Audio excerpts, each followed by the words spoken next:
আম্পায়ারের দেয়া আউটের সিদ্ধান্তে এভাবেই বেঁকে বসলেন তাওহিদ হৃদয়, মাথা নাড়িয়ে প্রকাশ করলেন অসন্তোষ। বেশ কিছুক্ষণ সময় দাঁড়িয়ে থাকেন উইকেটের মাঝেই। এমন আচরণের জন্য অবশ্য তিনি শাস্তি পেলেন ম্যাচের পরপরই। চূড়ান্ত নিষেধাজ্ঞা নেমে এলো তার ওপর, কারণ সেই একই আম্পায়ারের সিদ্ধান্তে অসন্তোষ প্রকাশ। ডিমেরিট পয়েন্টের জেরে পরের ম্যাচগুলোর জন্য নিষিদ্ধও হলেন, সঙ্গে যুক্ত হয়েছে জরিমানা।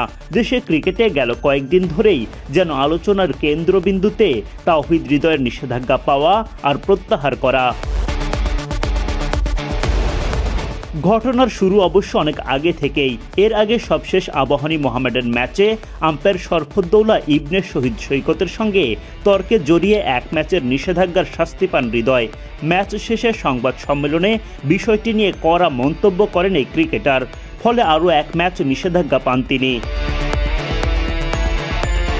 পরবর্তীতে মোহামেডানের দাবির মুখে হৃদয়কে দেয়া ম্যাচ রেফারির 2 ম্যাচের নিষেধাজ্ঞা কমিয়ে 1 ম্যাচ করে দেয় বিসিবির আম্পায়ার্স বিভাগ। 1 ম্যাচ নিষেধাজ্ঞা ভোগও করেন। এরপর আম্পায়ার সৈকত এই সিদ্ধান্তের প্রতিবাদ জানিয়ে বিসিবির চাকরি ছাড়ার সিদ্ধান্ত জানান। এতে আম্পায়ার্স বিভাগ ভুল স্বীকার করে এবং সিসিডিএমের টেকনিক্যাল কমিটি আবারও হৃদয়কে 1 ম্যাচের নিষেধাজ্ঞা বহাল রাখে। ততক্ষণে হৃদয় আরও 2টি ম্যাচ খেলে ফেলেছেন। 1 ম্যাচের এই নিষেধাজ্ঞা যেন তুলে নেওয়া হয়, এর জন্য শুক্রবার বিসিবিতে বৈঠকে বসেন ক্রিকেটাররা। তামিম ইকবালের নেতৃত্বে শুক্রবার তারা মিরপুরের বিসিবি কার্যালয়ে বোর্ড সভাপতি ফারুক আহমেদের সঙ্গে বৈঠকে হৃদয়ের শাস্তি নিয়ে কথা বলেন। শুক্রবার ক্রিকেটারদের সঙ্গে ওই বৈঠকের পর হৃদয়ের নিষেধাজ্ঞা নিয়ে নতুন করে সিদ্ধান্ত নিতে বাধ্য হয় বিসিবি। নতুন সিদ্ধান্ত অনুযায়ী বাকি 1 ম্যাচের নিষেধাজ্ঞা হৃদয় পাবেন আগামী বছরের প্রিমিয়ার লিগের প্রথম ম্যাচে। কিন্তু এমন সুযোগ পাওয়ার পরও আবারও ভুল করে বসলেন হৃদয়।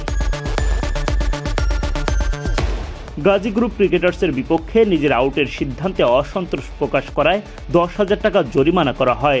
সাথে নামের পাশে 1 ডিমেরিট পয়েন্ট যোগ হয়।